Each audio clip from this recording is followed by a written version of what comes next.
Some of you watching this video might be angry at me because of what I have to say about Paramount in this video, but to be honest, because obviously, you know, they made like the Halo show, which was just a total dumpster fire in every way, shape, and form, but we also have to keep in mind that Paramount has also given us some very great films over the past few months, like Top Gun Maverick, as well as the Sonic the Hedgehog 2 film, and some of the stuff that they have to say here is pretty great stuff, because, you know, like I said, you know, obviously it's kind of conflicting because they gave us the Halo show, which was terrible and completely was disgraceful to the character of Master Chief. But what they have to say here is pretty great stuff. So Paramount CEO says streaming service will not remove old content some may find offensive. It's all on demand. You don't have to watch anything you don't want to. And honestly, that in itself is something that you just don't see coming out of Hollywood these days, as Hollywood is continuing to try to whittle away and destroy anything that doesn't fit exactly into their woke narrative. We've seen Disney Plus do this,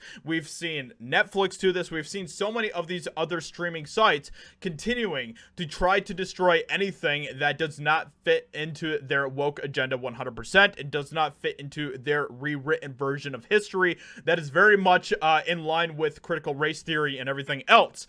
And the fact that Paramount is coming out to say, no, we are not going to be removing any of the old content that some may find offensive if they're using, you know, the woke contemporary type of mindset. In fact, we're going to still leave it there, and if you want to watch it, you go right ahead, and if you don't want to, you don't have to watch it. That is like the best way to view the world. That is a common sense standpoint, and that is something that you just don't see coming out of Hollywood these days. Like I said, it's weird because Paramount made the Halo show, which was terrible. It was absolutely awful, and I haven't even seen it, but just from everything that I've heard about it, because I know lots of people who have watched, and they've told me pretty much all of the details about the show, it sounds just like a complete and disgusting just disgrace of the character of Master Chief and everything else. But like I said, they also gave us Top Gun Maverick, they also gave us Sonic the Hedgehog 2, both some of the best films from this year.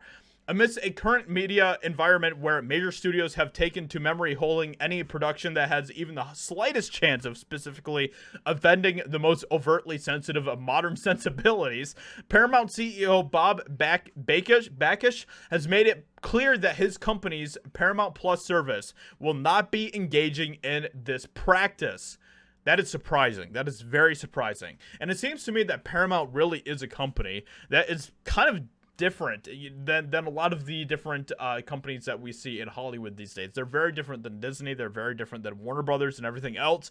And I have to say, I kind of respect that a little bit. Not gonna lie. Bakish broached the topic of his studio's historical catalog while fielding questions from The Guardian regarding recent rumors that Paramount may be interested in purchasing and subsequently privatizing local British broadcaster Channel 4, all of which he ultimately declined to comment on, yada yada yada. So, addressing audience members who may at any time feel compelled to call for a given piece of content to be outright removed from availability, he added, "It's all on demand. You don't have to watch anything you don't want to."